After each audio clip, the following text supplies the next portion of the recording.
Welcome to Aligned AF, real talk for evolving souls with Yahweh Kent. Join Yahweh for honest conversations on spiritual growth, the messiness of life, and how to move through it all at a higher frequency. So grab a cup of tea and let's sail in. This is Aligned AF, and here's Yahweh. In a world where men are often conditioned to armor up, shut down, or perform a version of strength that isn't truly theirs, there's a deep hunger for something different, something real. That's where Lovelight comes in. Not as a fluffy bypass, but as a steady presence that calls men back to themselves, honest, grounded, and free of the musks that they've been told to wear. Too many men grew up with messages like, man up, don't cry, or prove yourself. And later, in spiritual spaces, some are handed new versions of these same messages, told to rise above, to detach, to stay positive no matter what. Now, on the surface, that sounds like growth, but underneath, it's still avoidance. It leaves men disconnected from their hearts and from the people who need their presence the most. The real journey isn't about polishing the mask. It's about removing it. Today I'm joined by Kayla Watts, who's dedicated her work to helping men see through the cultural conditioning and the subtle gaslighting that keeps them disconnected from their truth. Her approach isn't about tearing men down, but about guiding them toward the strength of vulnerability, the clarity of accountability, and the kind of masculine presence that uplifts rather than avoids.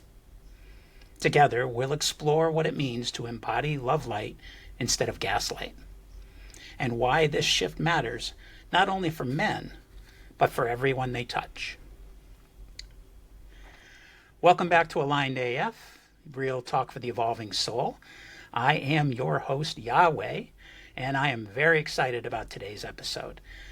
When I reached out to Kayla on social media, I had been following her for a little while and listening to some of the work she was doing. So when I asked her if she'd be interested in being on the show, I was thrilled when she said yes.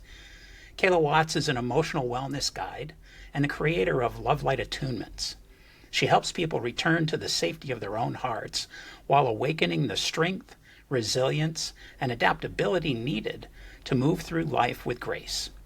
Her work is rooted in love, presence, and the radiance that comes from living attuned to one's inner light.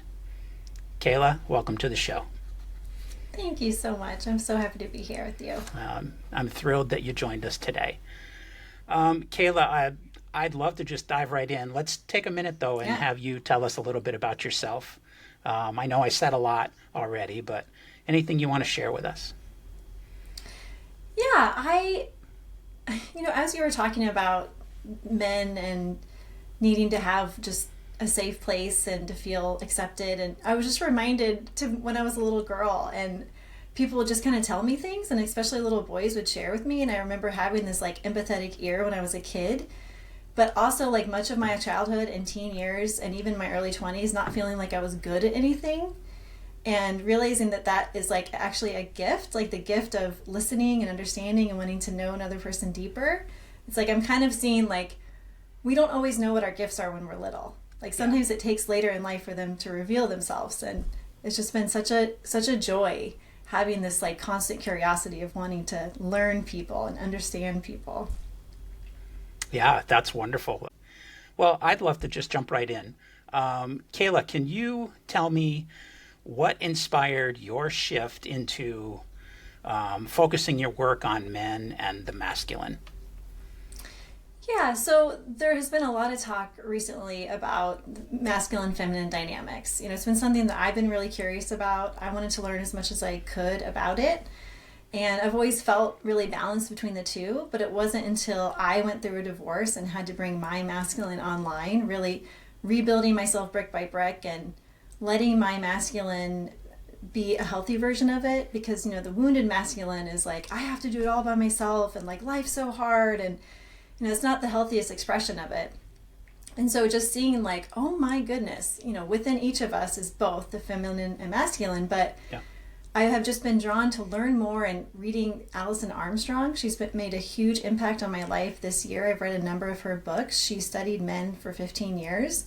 And I'm just understanding, like, yes, I want to work with men, but it's really the masculine in all of us. I am just seeing this play out of, so the feminist movement was incredibly important. We needed that. As women, Yeah. we needed it. We weren't being paid what we were worth. You know, we had to have permission to get credit cards. Like, I'm so thankful for the women that came before me with the feminist movement, but there are always consequences to things. And so what I've seen is that the consequence of that is that men forgot how to be men, or they were shamed or conditioned to think that they couldn't keep the positive aspects of them, which is their strength, their direction, their guidance. And we have this kind of like watered down of masculine, where they have a lot of fear running through their systems of sharing their masculine gifts, and, you know, saying like, don't talk to me that way, and like really holding a strong container for themselves, where they feel strong in themselves. Yeah. Yeah. I think that, I mean, coming from my age bracket and when I grew up, I mean, I was born in the 60s, grew up in the 70s, became a man in the 80s, and, you know, did all the things that I was supposed to do. I can see where there's that imbalance of pushback, where there are literally hundreds of thousands, possibly millions of men out there that are going to say, oh, great, this is one more way for you to hate on men. You know what I mean? Tell us we're doing everything wrong. When in fact, it's about finding what's really, truly the idea of being healthy masculine, being a healthy male, in not only in society, but in relationships, in the workplace, and in our own selves. Mm-hmm. Yeah, I see. It's like, don't throw the baby out with the bathwater. It's like, let's look at what are the healthy aspects of being masculine. So it's first like building this healthy frame. I really like this idea of masculine frameworks. You're essentially building the structure around yourself, and within it, you get to feel safety. But you get to decide, what do you want to put inside of your masculine structure? Integrity is a big one, strength, even compassion, you know, that wanting to offer guidance and direction and like the purpose. But a lot of men haven't even considered that they could build a masculine frame for themselves, that they could have this like strong building that where their like consciousness and their soul lives inside, where they feel safe to be strong. Yeah. Yeah. I think possibly something else you look at, something else you run into, is coming from the old school patriarchal masculine point of view. When you start adding words like compassion and empathy, they scream feminine, and the old school masculine doesn't want anything to do with that. It feels like you're trying to take my manhood away from me. You know what I mean? Mm-hmm. Yeah, but I think so. If you have a strong masculine leader, this is what I was just thinking about this morning. So whether it's in a household or a head of company, you know, you can trust that if he's in his healthy masculine, that he's looking out for the best interest of all. He's going to do his best to care for not only himself, but the people around him. Yeah. So if that has been established, that he's a trustworthy person, and you know for sure he's looking out for you, then he can lead from that place. Yes. And so that requires some compassion to be able to do that. Yes. Yeah, and that's the key is convincing the male that compassion is part of the healthy masculine, where having an open heart for your family and your friends and for the world in general is a healthy way of not only supporting but protecting and leading. I really like this idea. I was feeling into power. This was up for me a few years ago, like what it meant to be powerful. And I think powerful actually can be very quiet. Powerful can be more subtle. When you're a powerful person, you don't have to yell. You don't have to prove anything. Yeah. So if you are a strong, powerful masculine man, it can be really subtle and soft. It doesn't need to be this loud bravado, yelling or just feeling like you have to take up a lot of space to be taken seriously. It's like just tuning into your center and just like being a mountain of power. Yeah. Can be subtle. So I would offer also that when you're working on that, you have to start inside. You have to be that for yourself and know that that's okay before you could even show it as an example to those around you. Exactly. That's where that masculine structure comes in. So like building the structure brick by brick and just deciding who do I want to be, what's important to me, what are my values, because you don't know what your integrity, you don't know whether you're in integrity or not unless you're clear on what your values are. Yeah. What's important to me. Once you have that established, then you have your integrity and then you have something to build for yourself. But unless it's like actually consciously looked at and, breaking down and then built back up, you're just going to be kind of blindly walking around like hoping for the best. Yeah. And then frustration kicks in and you think, oh, screw it, I'll do it the way I know. Mm-hmm. Yeah. Yeah, it's laziness if you're the most honest with yourself. Yeah. And from the masculine point of view, that's hard to hear because there's so much old ego in that structure. Mm-hmm. Okay, it's very uncomfortable letting go of the ego. It's not. I'm not saying it's like a walk in the park, but it is so valuable and so worth the work. Yeah. I mean, what you can become on the other side of all that work is truly worthwhile. Well, and I think it's actually feeling a sense of peace, which is what a lot of men are after. Men want they're just like, just let me be in peace. I feel like that's a pretty common like masculine desire. Yeah. Well, if you don't build that for yourself, you're not ever going to experience it. It's actually just numbing out, hiding, and avoiding. It's not true peace. You're not wrong. I can speak from example on that. My personal life. One of the things that I've always strived for is having my own space, being at peace, having quiet time. I know I've even used the words, I just need some time for peace. I just need that. But then I realized after doing my inner work that I didn't have the peace in here either. So there was nothing that you could have given me or my wife could have given me or my kids could have given me because I didn't have it already with myself inside. I'm so glad you realized that. So are the people around me. I bet. Like, whoa, thank you for doing that work. Yeah, you did your work. Woo. So when you look at the messages that men grow up with, what stands out most to you? Yeah, I just don't think they're allowed to have the full gamut of human emotions. It's like, especially young boys, it's that pushing down, because pushing down is disassociating. That's not actual aliveness. Yeah. It's like they're not allowed to be a whole and complete human. Yep. How many times do you tell the little boy, no, don't cry? And not only that, but like stay clean. Don't be too loud. Don't have so much energy. Like little boys have so much energy to burn, and they're just like little wild animals, which is how they're designed to be. Yeah. So it's I know it's not always fun for parents, but kids don't always understand the messaging that we get. Right. So if we're told to stop being so fill in the blank, children automatically assume that there's something bad or wrong with them, and so they just shut it down.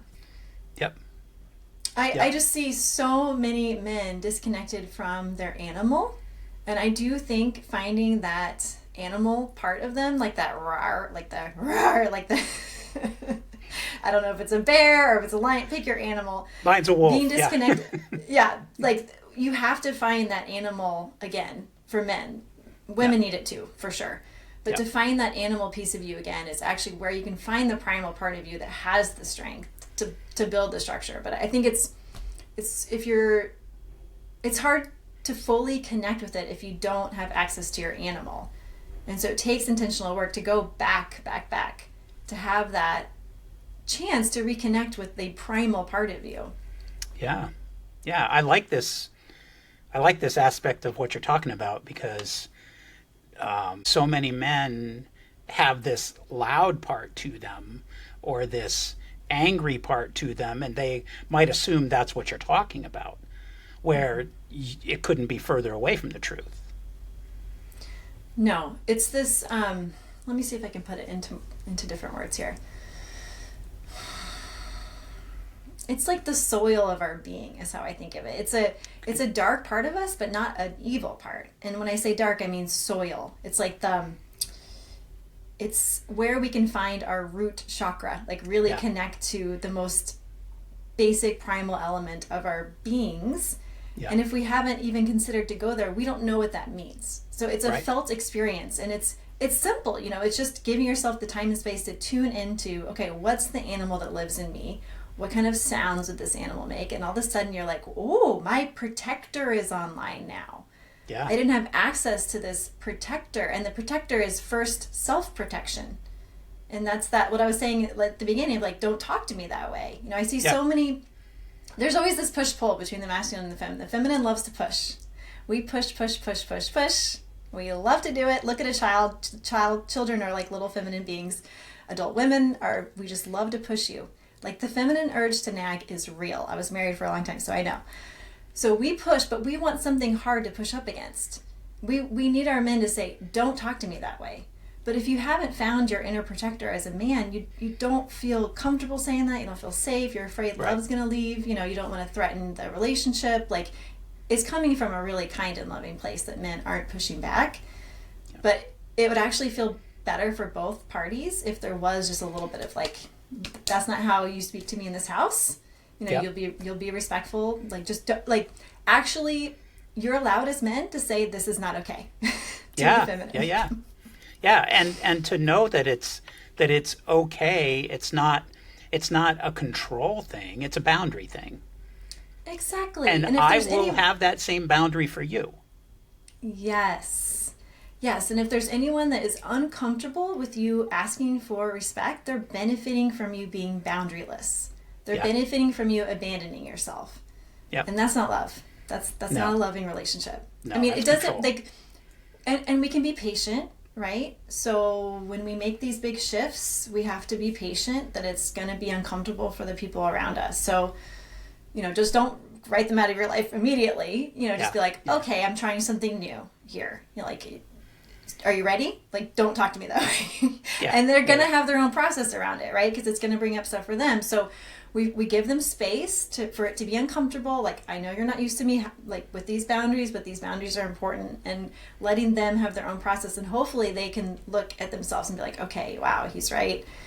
I probably shouldn't talk to him that way. Let's make some agreements here together of how we choose to speak to each other with kindness and respect. Yeah, and I think that's the key of the delivery, because you can easily say, don't talk to me that way, and then walk away.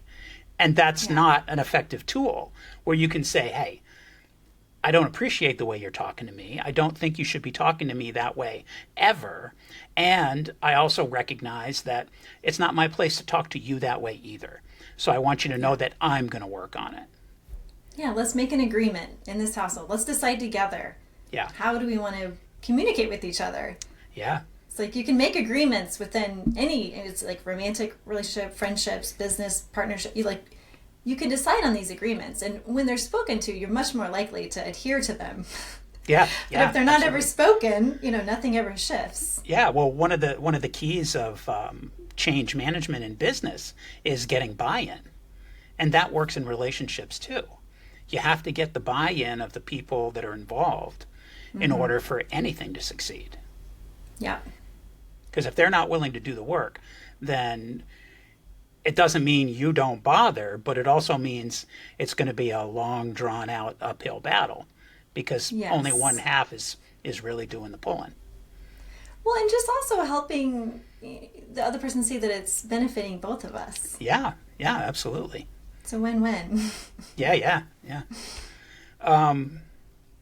That's good, because that kind of touched on my next question. I was going to ask you how you think childhood messages that we deliver shape the way men show up in relationships and communities. Oh boy, I feel like this is just like so different in different climates of homes, and if you're raised with religious programming. And I do think it's shifting, but I think that one thing something really subtle that I'm noticing in modern culture. So my friends that have sons, and now they're like going off to college, and I think that the moms stay too close to their sons for too long. I think that's one of the most damaging things that you can do to a young man, is to, as a woman, as the mom, it's hard to let go. I have so much compassion for the moms, so much compassion. I know it's so hard, but when they get to be like 12, 13, it's really in the young man's best interest to back off and start to let him lead himself. Yeah. Like, let him be a capable, competent person, because a lot of these young boys aren't even allowed to flex their competency muscles. They're not given a chance to learn how to do it. And so then how are they supposed to be men in the world and be leaders? Yeah. Yeah. And it's that nature of nurture that you've had since the day they came out. Mm-hmm. And it's hard to let go of something. I mean, I totally honor that it's really difficult to let go of something like that. And what is your ultimate goal with raising a child? It's to make them a wonderful, decent, kind, supportive human being that is truly able to be the best person they can possibly be in whatever they choose. And how much are you helping them if you're continuing to just smother and do everything for them? Mm-hmm. Yeah, it is my desire to see as many empowered men and women as possible. Yeah, absolutely. And I do think that requires some sacrifice and some... Yeah. And I think, too, what I'm learning more about expressing myself as a feminine woman, it's like, women, we're allowed to be powerful and competent. Yeah. We don't have to be like these like meek little like passive things. No, like... Being a feminine woman still means being strong, capable, competent, asserting yourself. Those are beautiful things in a feminine body. Yeah, so I can appreciate the nuance of it, and I can appreciate how it goes against the parent, like the nurturing of a mother. Yep. And do you want to have children that are thriving in the world as adults? Yeah, absolutely right. So as we're growing, as boys are becoming men, and that sort of awkward time in between all that, they start picking up pieces of armor along the way, pieces that they feel are protecting them from certain parts of the world, and think that becomes their strength. But in a lot of cases, what it does is it creates a distance between them and people around them. And how can we as parents help them to understand that type of armor, that type of shield that you put up isn't necessarily the healthiest masculine shield to put up? Mm-hmm. Well, I think that can be also part of the process. And so there are certain things that we have to figure out on our own. So we occasionally have to go through what does not work to get to what does work. And so if you're shielding and not allowing the good stuff to come in too, like at some point you're going to realize like this isn't actually working. So it's helpful to mention it to your child if it's something that you're noticing. Just like, okay, I'm proud of your willpower and your strength. That's great. But you still have a heart. And, it's okay to open it to someone that you trust. Yeah. But ultimately, like, each of us has to go on our own hero's journey. Yeah. And figure it out for ourselves. Yeah. So what do you say to the guy in his 30s or 40s or 50s even that has lived like that his whole life? Mm-hmm. And he looks around and all of a sudden, he's gone through a couple of marriages. His kids don't talk to him. I mean, just, he's starting to realize that maybe the way he was raised or the way he interpreted his life and what it was supposed to be wasn't necessarily right. How do you help him make some steps? Yeah, so I've seen this actually quite a lot in my one-on-one work with men. And I always direct them to their heart. And, it's a very guarded heart. And I'll, let them know, wow, I'm really having a hard time accessing your heart right now. But one of the first things that I explain to them is, I would love for you to open your heart, but it's not for me, and it's not for anyone else. It's for you. And so we do an exercise where we just breathe open the heart, and I say even just a millimeter is enough. Just a little bit to let some of the light in, because their heart has been shut so tightly for so long. And this is part of what I love about Lovelight, about the Lovelight attunements that I share. So I'm teaching people to tune in to the limitless love that's around us all the time. This is outside of romantic love. This is outside of family love. This is a personal relationship that's just between you and love. And so getting into that space with a man to show him and teach him how to actually connect to his own heart is the first step. Because there's been a few people that, at one of my Lovelight attunements, this woman was almost dumbfounded at the end, because she was just like, oh my gosh, I've only done conditional love. I didn't know that you could just feel love for love's sake. It's like a concept that just hasn't occurred to some people. And I think these men that have been building their lives, it's career and getting married, and then they're raising their kids, and it just has never even occurred to them to tune in to the heart. And I mean, what are we here for if it's not to love, to love first ourselves, and to actually be brave enough to begin to open the heart. And it does feel less scary when you're not, instead of saying I'm going to open my heart to another person. Well, that can be terrifying, right? I can really appreciate that's a big step. So why don't we start with just opening our hearts for ourselves first? So what do you say to the guy who says, well, doesn't that make me weak? I don't want to be seen as weak. Sure, I mean, they could say that, but if I could get them to close their eyes and just drop in and take a couple of breaths in the heart, that's not a feeling that they have. It's not. I mean, that would be maybe a little voice of the ego, but it feels so correct to tune into the heart and to feel love, really. Especially the low risk of it's not for anyone else. Right. So I guess my observation is based on being outside of the attunement, outside of the possibility of being in that space, where there are so many men that I know that I've grown up with that are, still friends and part of my life, that would see it as weakness to even put themselves first. You always put your family first, your kids first, your wife first, your friends first. Everybody's got to be before me. And to focus the attention on myself is selfish and weak, and and I don't want to be seen that way. How do you get that guy in your door? Well, I think the pain of what's not working has to be greater than that feeling. So some people just get to the end where they're just like, ugh. There's something beautiful, and I'll mention Alison Armstrong again, because she talks about the different phases of man, and there's this point called the tunnel.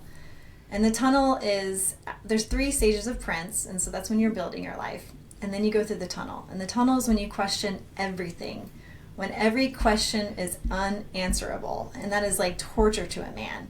And so after tunnel, he gets to king. But in order to get to king, you have to get to a place where you say, I am so clear on who I am that there's nothing that you could say that would change my mind on who I am. Like, I've questioned everything. I've gone to the very end. I know myself. And now then they can graduate into king. Some men never leave the tunnel, but most do. So I think sometimes you have to get to that tunnel place where you're just like a little lost, and you are genuinely ready for some type of different direction to take. Yeah. It's a tough one because, honestly, most men who are just not ready for that conversation with themselves aren't even going to listen to something like this, or they're going to turn away from it. They're going to say, it's a bunch of hoo-ha, and that's not what a real man's like. And and and then the people in their lives are part of who suffers from that.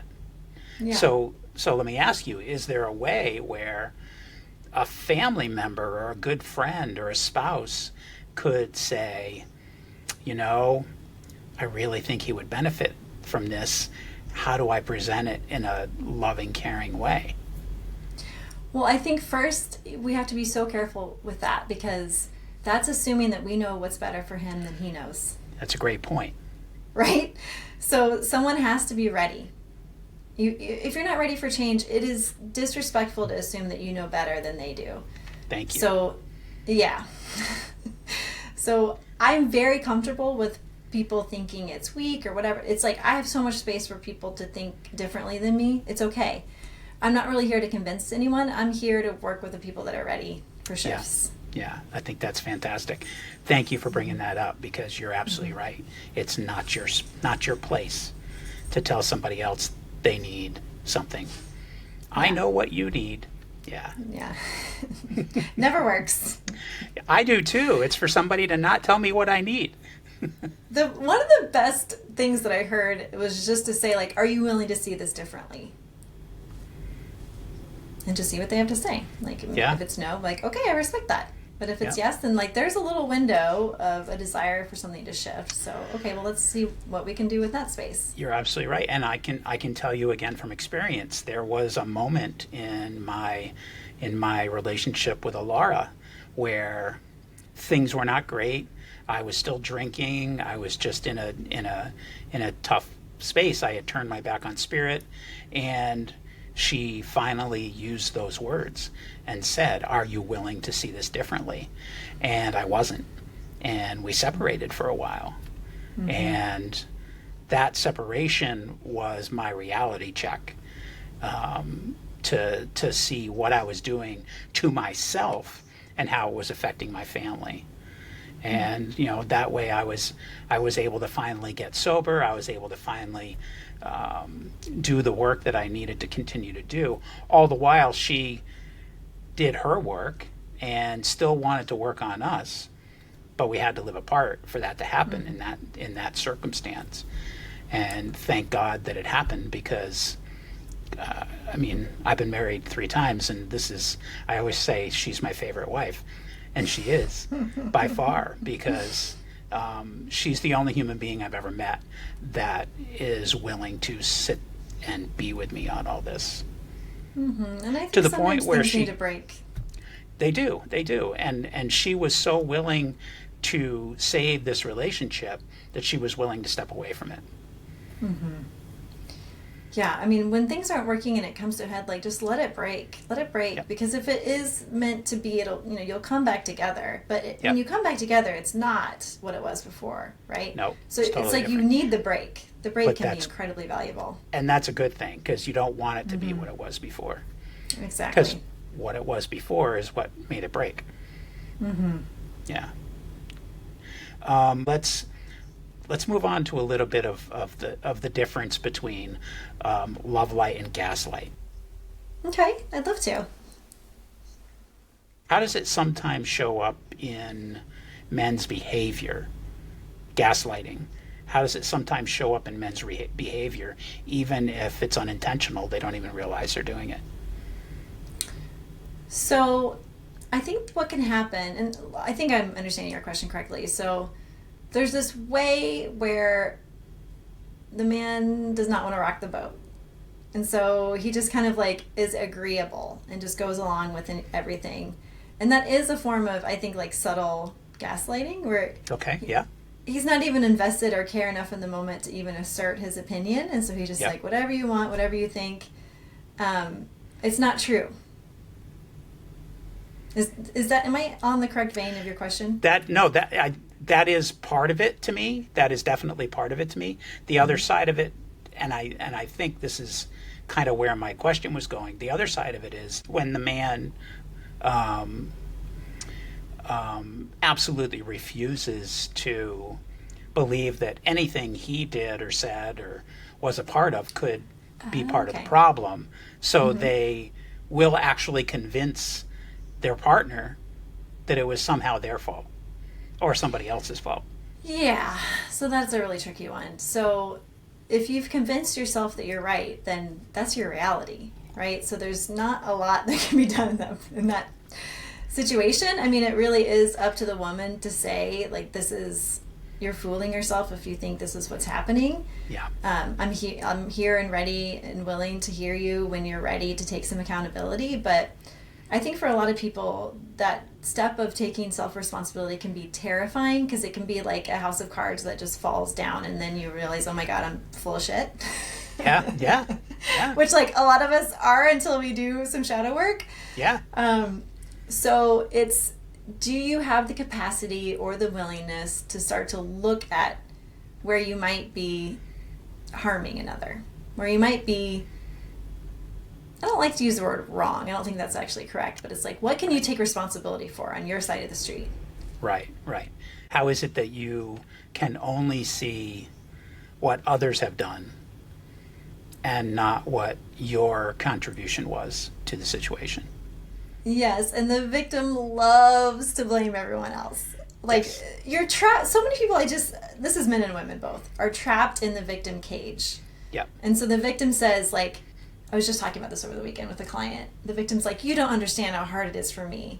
You're like, I'm like, you don't get it. This is, like, if you understood, you would see how this is the only choice I have, to be in this victim place. Yeah.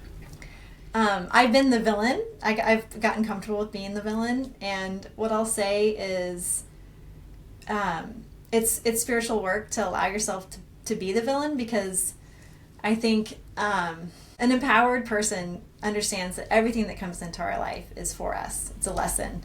We get to grow, we get to learn, we get to use new spiritual practices to navigate them. So that's one way of looking at it. The victim immediately makes the other person the villain, and then they take no accountability. There's no growth there. There's no looking within. It's easy, convenient, but also I have so much compassion, because, listen, it's terrifying for some people. Like, they literally feel like they're going to die to look at their own shadow, to look at their own shit. And so that's why I'm so comfortable with being the villain, because it's like, I know in my heart I didn't do anything wrong. I really, truly didn't. But if that's where you're at, where it feels like death to you to take responsibility, then I'm perfectly comfortable being the villain. Yep. I mean, my prayer and my wish, though, is that person does eventually take accountability, because when everyone else is the victim, like, how do you know peace? Like, how do you know, like, true contentment? Right. And, like, relaxation, and, like, gosh, it feels like this giant weight has been taken off when you finally do. You're like, oh my God, I am partly responsible for this. And it's not like all my fault, but it is partially my fault. I can take responsibility for this, this, and this. And then they did this. It's like, it's always a co-creation. And that, to go back to your question, that the gaslighting, I think it's often learned really young. Yeah. And when it's learned really young, it's such a deep pattern. And those patterns are often subconscious. So we're not even aware that we're doing it. Yeah. And so it does take some brave people around you to reflect that for you. But it's not going to be fun to hear, and they may not hear you. Yeah, it's a tough one. I think we do it, and quite possibly we kind of create that for our kids by not giving them a safe space to be wrong. Mm-hmm. Where that's so where true, yeah. siblings will always blame the other one because they're afraid of being in trouble, or worse than being in trouble, disappointing the parent that you love so much. And so you got to put that blame on somebody else. And part of that blame game is us not giving them that safe space to be wrong, to say it's okay. Yes, what you did isn't, necessarily a great thing. And yeah, there probably are going to be consequences, but it's okay. I never stop loving you. I never stop protecting you. And I promise you that if you lie about it, it's going to be way worse. I promise that. That's something. True. So celebrating children's, like, taking responsibility. Like, I think one of the easiest ways to deflate some of that is just be like, whoops, I messed up. Oopsies. Oh, I didn't know any better at the time. Like, it kind of bringing some lightness to it. even play of like, oh boy, I really messed up there. Yeah. Because what often happens in that victim consciousness is so much shame. The victim and the shame are like best friends. Like you're hanging out in that shame. And if you look at, the scale of consciousness, the Hawkins scale, shame is very low. It's like, anger is like 7 or 8 out of 20, but that shame place. So that's why I was saying you never really know peace, but we need people around us to reflect for us when we're in that victim place. It's so confronting to hear. So confronting. Yeah. But so valuable. So we talk about Lovelight.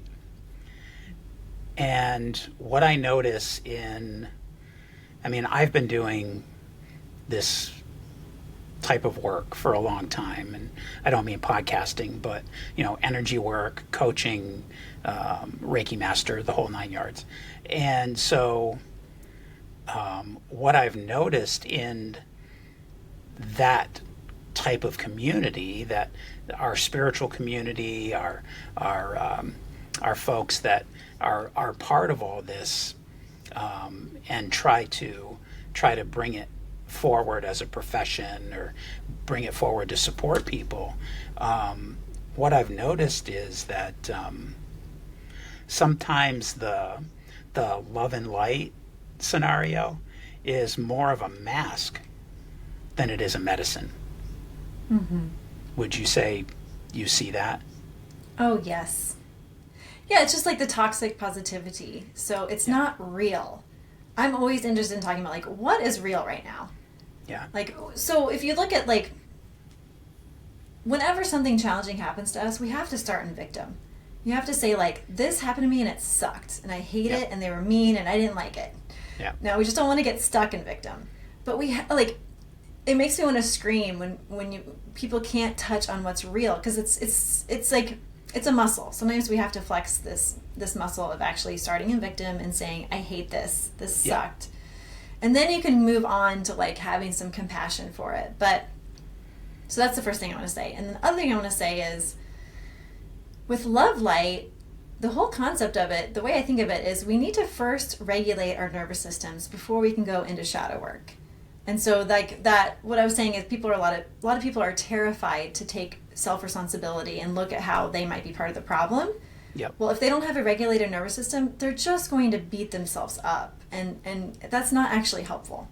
And so we need to get to a place where we're running this loving light energy through our body. And so we're feeling more regulated, we're feeling more resourced, and we're feeling like, okay, I'm filling myself up with this loving frequency. And so now I feel like, okay, a little safer, a little more supported, a little more trusting to actually go into some of these kind of yuck places.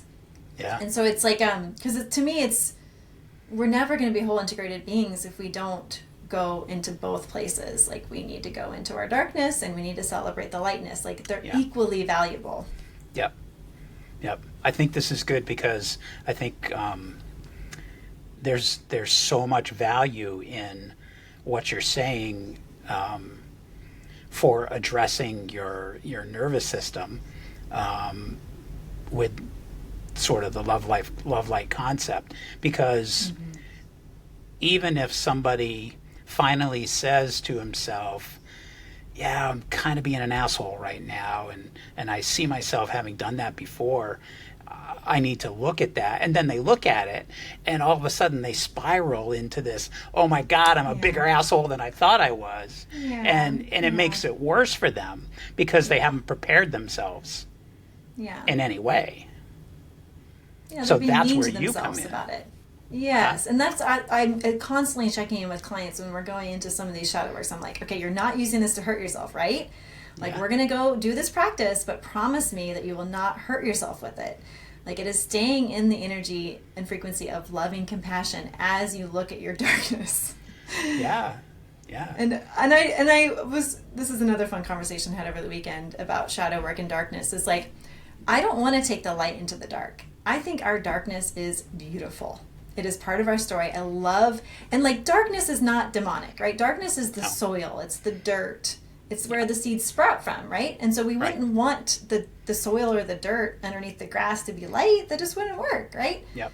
So it's like, I love this idea of keeping the darkness intact instead of like trying to bring light to it. It's like, no. We value both equally because they make up part of the whole of our being. Right. And the beauty of that whole so supersedes the beauty of anything separately. Yes, and I understand too that for a lot of people it's just words until it's a felt experience. Correct. It's just a concept until it's real for you. And once it's real for you, it is deep. It is Yeah. so healing. And Yeah. then you actually do get to have like experience what self-love feels like. Yep. But if you haven't touched that place, it's just a concept until then. It's a hard one. That's something that I've been working on really hard for, 60 years. Because Good job. yeah, because and Keep it going. it still has its moments, There have been days where I can't even look in the mirror and appreciate what I've seen. But then there are other days where I could say, now I see what my wife sees in me, or now I see what my friends may have said about me. It's a tough journey sometimes, but it's tougher if you don't take the journey because you just sit in all that negativity, and it's like sloth to me at that point. You're just kind of stuck in the muck and the mire. Or you're just okay. Some people they're just okay, Yeah, I don't want to be just okay. I want to Me be great. neither. Yes, I want to be thriving. Yeah, I want to be fucking awesome. I want to. Yes. I want to really live in that. Like I came here to be a human. Like I want to be the most fully expressed human. Like let's Yeah. do this human thing. Yeah. If I'm going to be here, we might as well.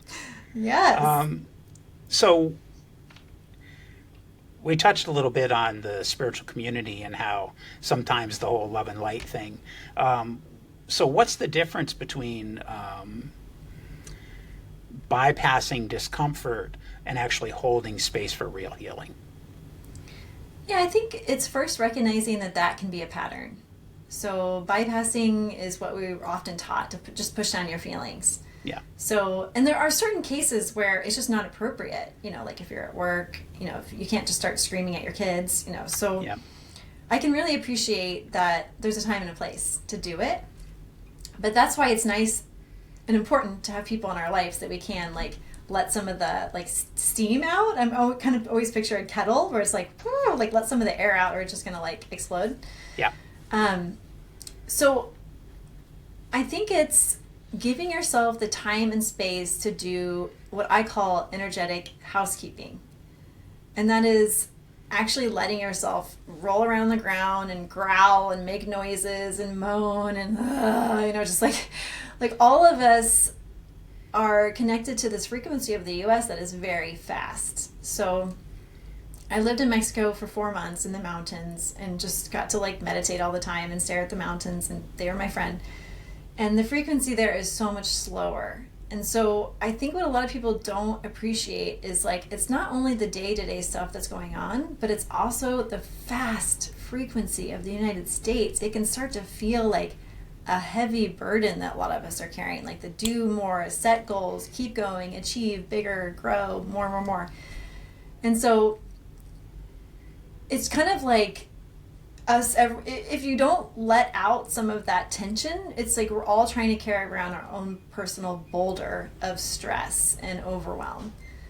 And so I think if we can let there be disruptions, allowing for there to be little ruptures in relationships, even, going back to the dynamic of talking to your partner about okay, if I'm feeling upset about something, can we agree that it's okay, that I just express it in the moment, or just make a little a little growl or a little irritation. And I'll tell you, it's a practice because I am someone that was a pro at stuffing down my feelings and emotions. And so sometimes I have to practice. So the best way to kind of begin to express or to share when things are truly up for us is practicing when it's not in the moment. And so giving yourself time and space to actually say okay, how would I want to react to this again in the future? How can I instead of just pushing down my feelings, how can I say, like, ouch, or that didn't feel good, or like, I don't want you talking to me that, or you're not my mama. You're not my mama. You can't tell me what to do. I'm an adult. So that spiritual bypassing, I think that, like, it can come from this little sweet, immature, like, young part of us of just, I'm going to be a good girl. I'm going to be a good boy. I don't want to disrupt. I don't want to rock the boat. You know, like, so I see, like, the real sweet young part of us that doesn't know any better. Yeah. That's like, you're always supposed to be agreeable and happy.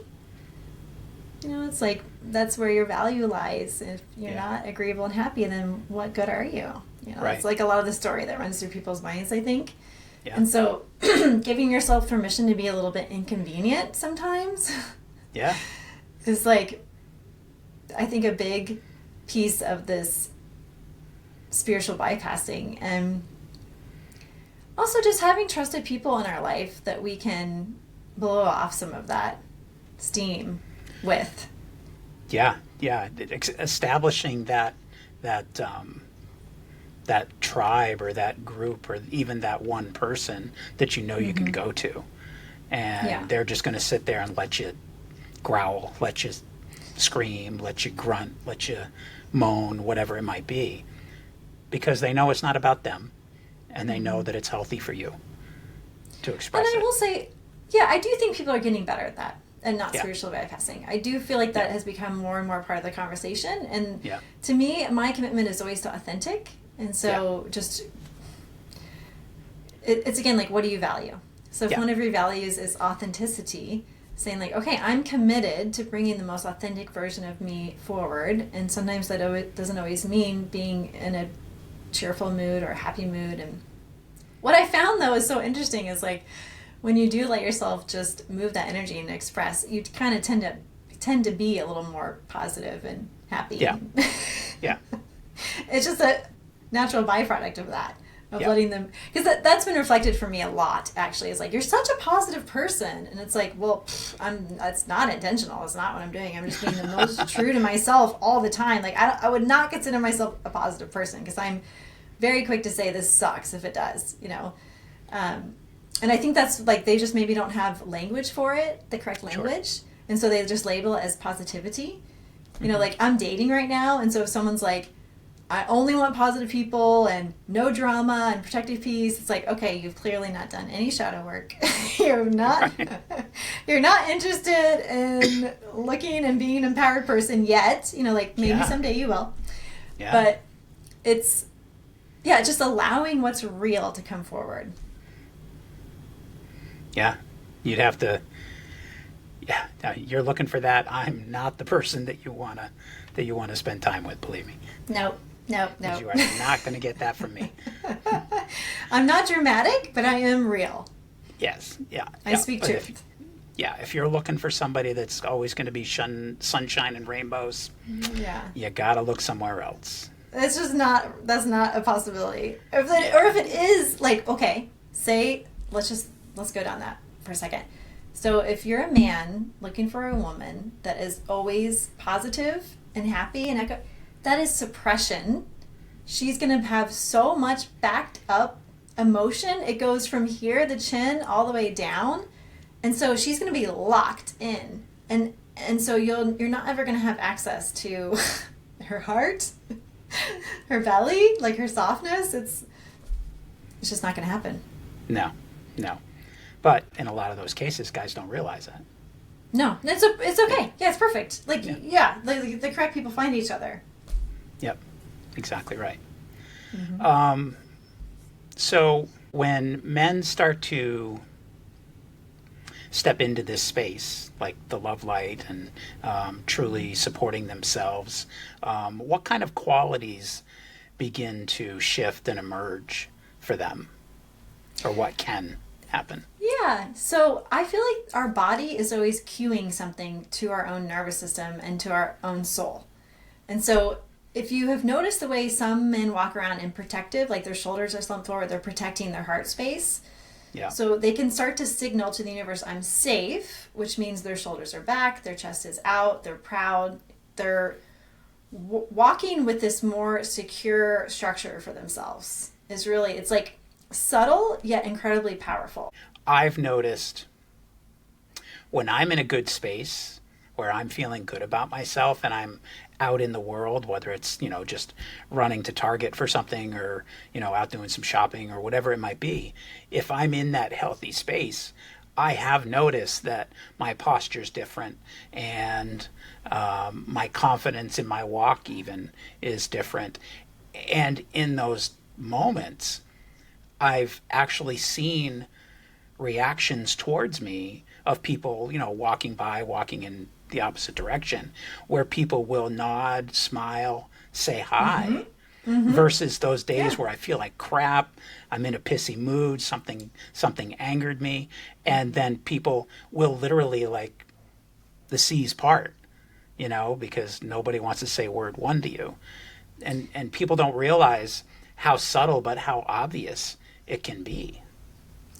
Yeah, and I think too, if you're opening your heart up to run more love through your body, you're naturally going to feel more supported and more trusting, and that's going to bring more confidence. Yes. And so with that posture, we're constantly signaling to our body. So what I love about this is, okay, say your body's really tight, you're scared, you're anxious.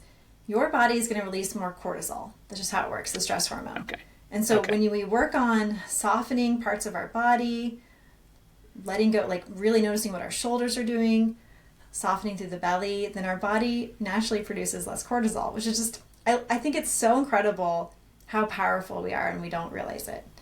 And so hormones are just chemical messengers. They're sending information of what the body needs to do throughout. And so it can be very disruptive and harmful if too much cortisol, if the incorrect hormones are going through our body. And so even just by simply shifting our posture and being like really tuning into how we're holding our body, we can be healthier. I just think that's so cool. We're little miracles, each one of us. Yeah, is just a little we really miracle. are. The fact that I can think my way into an adrenaline rush or a dopamine rush or something like that, just by thinking about something in particular. Our mind can create physical chemical changes in this body to improve or to hurt our bodies, Yeah, it's just like, I always say, like, anyone that doesn't believe in energy, like, well, do you believe in stress? Because stress is a form of energy. Yeah. And so if you're working yourself up into stress, they've proven that stress causes illness, right? So it's like, it's all the same. Energy, stress, illness, right? They're all in that same vein. And so just really paying attention to stressful posture over time can cause illness. And so just taking the power back into, like, okay, what can I take responsibility for here within my journey here of being a healthy individual? Well, I can control my posture. I can control how much tension I have in my body. It can take a bit to unwind it, but it does require tuning into the body and starting to notice where these tension patterns are. But over time, you really can shift and start to relax them. Yeah, and I think that's a great step for men who feel like, I don't know, whether they're in victim mode or feel like the whole world's out to get them or feel like, they're pissed off at everybody all the time, to be able to shift that kind of thing, to know that they can make that choice themselves. And it's not up to the entire world to change. It's up to you to shift how you see yourself and the entire world and that relationship. Yeah, and I actually just thought of an example. There's this man that was telling me, like, okay, he has this really contentious relationship with his ex, and they share a child together. And she's just kind of getting more and more unhinged, and it's breaking his heart because he just wants his daughter to have a mother that can show up, right? Yeah. And he was telling me, like, it derails my whole day. When I see an email in my inbox, it just derails my whole day. My heart rate goes up, my spike, I can't concentrate. It's hard for me to be at work. And so I was like, okay, what if you just imagine, like, don't open the email, but when you see it come through, carve out a minute and you close your eyes, you take a deep breath, and you imagine that you are a mountain. And just like letting yourself be this mountain for a few breaths and just saying that no matter what, I'm going to keep myself safe within this mountain of structure.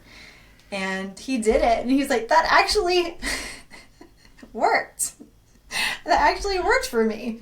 Because he'd just been doing the same pattern over and over and over. Open the email, like totally messing up his day. Open up the email, Sure. and I'm like, okay, well, let's break that. And just, it might not have worked. The mountain thing might not have worked. But just trying something. Because Yeah. a lot of men, like, I have so much compassion for, like, I mean, yes, women earn and make money, and like, I'm not like demeaning anything that women do, but for a lot of men, they do make more money, and they are carrying like the load of the work, and like trying to hold the structure and make money and plan. Like, if you're a masculine man, if you're any man, but I think especially if you're a masculine man, you are going to want to hold the structure, and you're going to want to hold it all together for yourself and for your kids and for your for your community, whatever, however far it extends out. And so that can be a lot.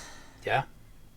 That can be a lot. And so just taking a breath for men and just appreciating, like, wow, okay, it's not that I don't have it. I got it. I can handle this. I know I do.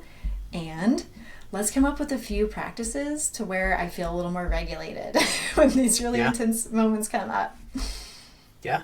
Yeah. First of all, where were you when I had my first divorce? Because that conversation would have been really, really helpful. It can be very, like, agitating, like, woo, activating the whole system. Mm-hmm. Yeah, it was a lot. I mean, she's... And speaking from the man's perspective, I mean, I was all my life the breadwinner, the one who worked 60, 70 hours a week, or I was always, in charge, whatever I did. So, I had this way of living. And when I left work and retired, and Alara, being quite a bit younger than me, continued to work and to, help support the family, I had a lot of healing to do around that. Because now I'm the stay-home dad. I'm the primary contact if he needs to be picked up from school. I'm the one that gets him to his piano lesson. I'm the one that usually gets dinner ready and takes care of the house most of the time. And that was a big shift for me to be okay with it, because it's not the way I was raised. Mm-hmm. And it's not the experience I had prior to being with this woman. I'm sure there's all kinds of stories that came up for you. All kinds. Yeah, all that's kinds. Beautiful work there to do. Yes, yeah. It's worth it, and it's amazing, and it's still a process. Still a process. Oh my goodness, I bet. Yeah. Triggers still happen all the time. Mm-hmm. So let me ask you, for men that are listening right now, where could they start this work today? Like, what is a couple of steps they could take? Yeah, so I think it's first just finding ways to feel safe in the body. So seeking out emotional regulation practices and techniques. And for some, meditation is enough. I mean, some men just need to go, like, to a punching bag. That can be a regulating activity. Yeah. Breath work. There's so many different practices when we think of nervous system regulation, but that is where I would start. Is just saying, like, okay, I don't need to figure out my whole life, but why don't I see how I can keep myself in a more, like, centered, grounded place? Like, that would be step one. Yeah. Bringing safety to the body. And it's a vibration too. It's like we're all sensitive beings, and so if you're talking to someone and you can just feel, like, the tension radiating off of their body, it's like so challenging to have just a normal conversation with that person. It's always like, oh, is this going to trip them up? Is it going to trigger them? Am I safe to share right now? It's like, are they going to take it the wrong way? Right. And when we're emotionally regulated, we're more relaxed, we're more open, we're more willing to give the other person the benefit of the doubt. It's...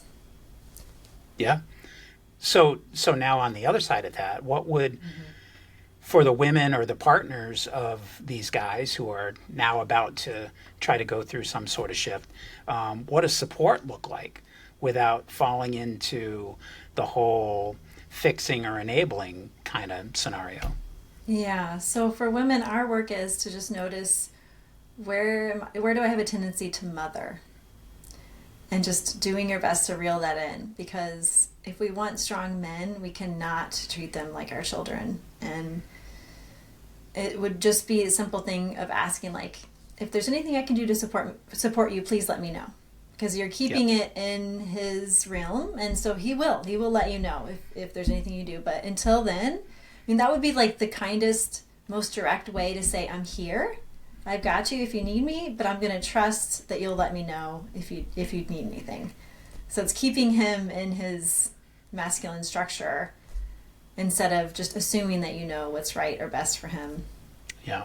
It is hard, though. I mean, I will say, like, for us women, we are such natural nurturers, and so it is sometimes really a practice in biting our tongue and taking a breath, because it feels like love to us. It doesn't feel like love to the man when we mother. Yeah. No, so it can get a little tricky sometimes. Yeah. I know from experience. Yep. And also to be able to be in that position as a partner and a supporter and not take any of it personally. Mm-hmm. That's a huge thing, because I mean, I've had moments where I've been afraid to share because my partner, I knew they were going to take it personally when it had nothing to do with them. Mm-hmm. Well, and that's when I think it's good, and I feel like you mentioned this before when we had our prep call, but it's important to have other people in our life to share with. Yes. For men to share with people outside of their partnership. Yes, yeah, because sometimes your partner is not the right person for what you need support for.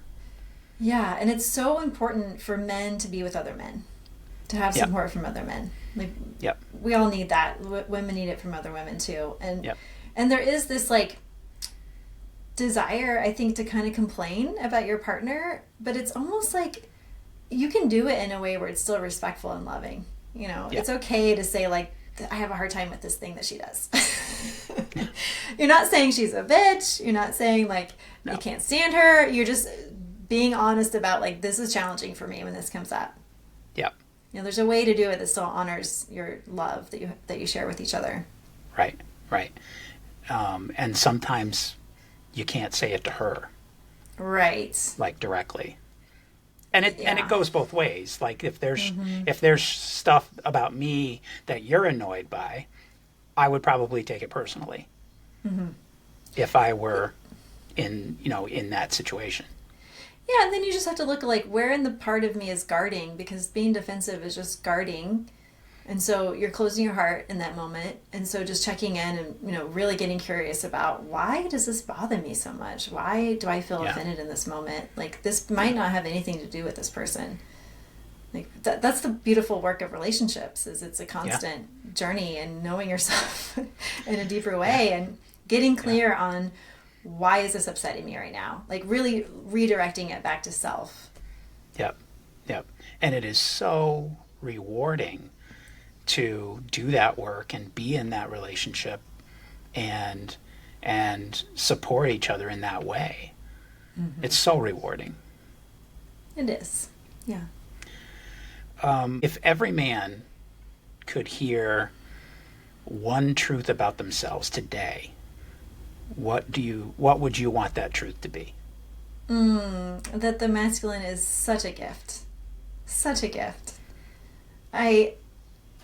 There's a lot of emphasis put on the beauty of women and the feminine form and the nurturing and the love, but gosh, there is just such a gift to a man that allows himself to just take the lead, or just to even softly hold the structure, or just help you see things in a little bit of a different light. Just like that way, that the vision that some men have, that I think that it's not just one thing. I couldn't narrow it down to just one thing. I mean, whether it's a partner or just a friend, like getting a hug from a man that's there and he's just saying, like, I got you, come here, come in for a hug.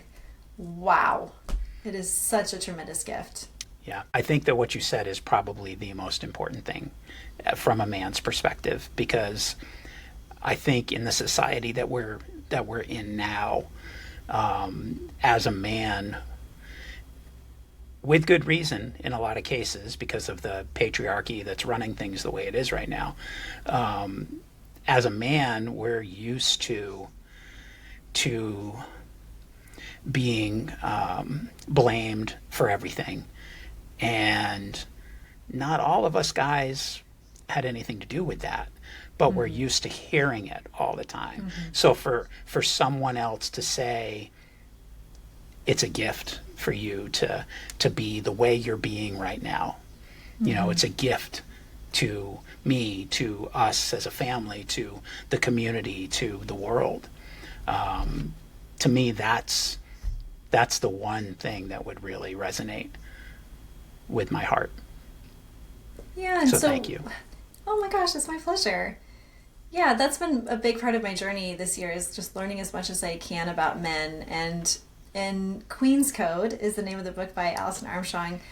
One of her biggest things, if you've ever heard her talk, it's that women, we have the power to turn men into frogs or into princes. So we have the ability to bring out the worst in men when we nag and complain and we're disrespectful and we castrate them, or we have the ability to bring out the best in them, which ignites their provider protector, and it's all in our frequency and our the way that we show up. And so if I'm a woman, I'm showing up with respect, I'm looking in the eye, I'm being quiet, I'm allowing you to finish your thought, you know, I'm interested in what you're saying, I never belittle you, I never make you wrong. You know, it's like there is a way to show up with men where we are going to be safer as women. And that is with respect and appreciation. 95% of men are kind, and they have this desire to provide and protect. There's just like 5% that are actual like sociopaths, you know, that don't care. But I truly believe most men have it in them to be good men. They may have lost connection with it because they have been treated poorly. But I truly believe that we have to take equal responsibility for how the men are showing up. Thank you. Thank you for saying that. Kayla, this has been an amazing conversation, and I would venture to say that we could probably keep talking for hours and hours and continue, not just on this subject, but there's probably others that we could touch on, and who knows, maybe we will someday. Would you please take a few moments to let the listeners know what's going on in your world, what you've got coming up, how they could maybe reach out to you for individual sessions or group things that you've got coming up? Please share. The thing that I'm most excited about right now is this program that I've created for men. It's called Rising Man. It's an online 8-week program. It starts in October. And we are basically going to be doing a lot of what we discussed today. So building the masculine structure, bringing more confidence and strength into everyday life for man. And I just could not be...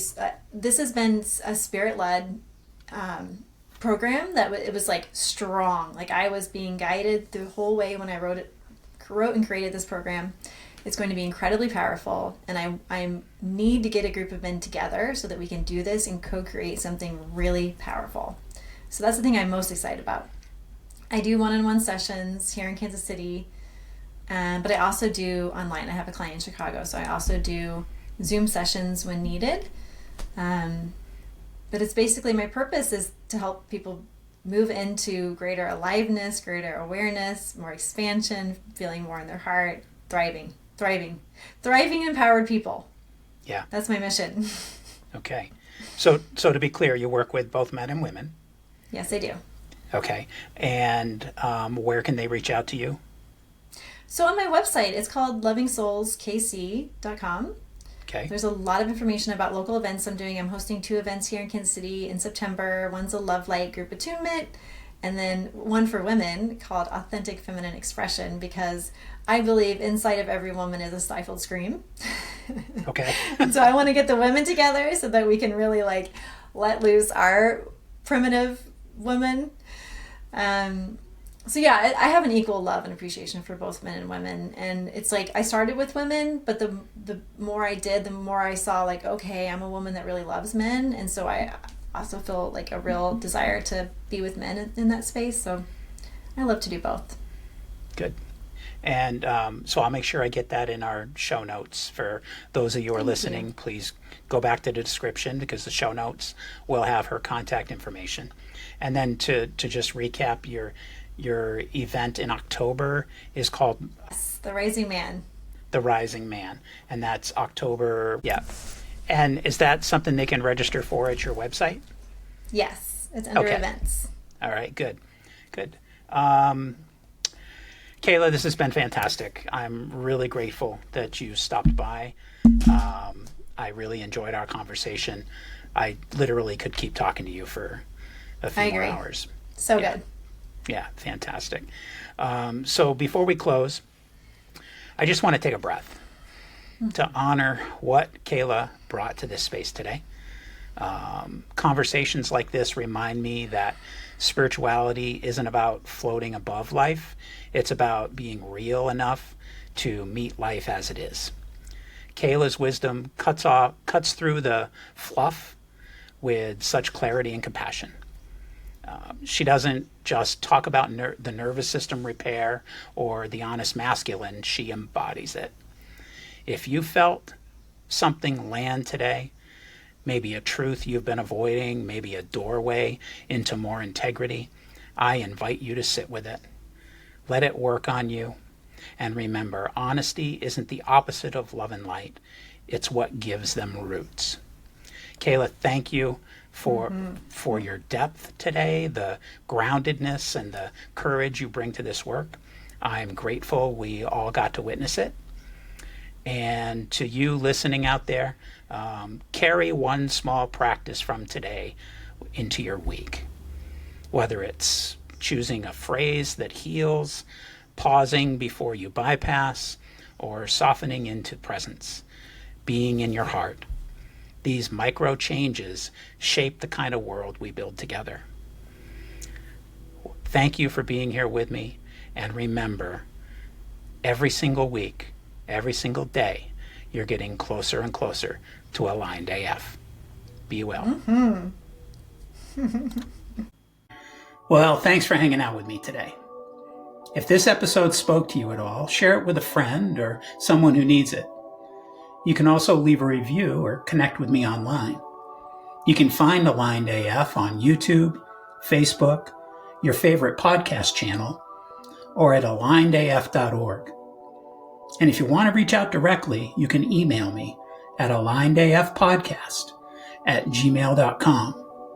So until next time, stay aligned AF.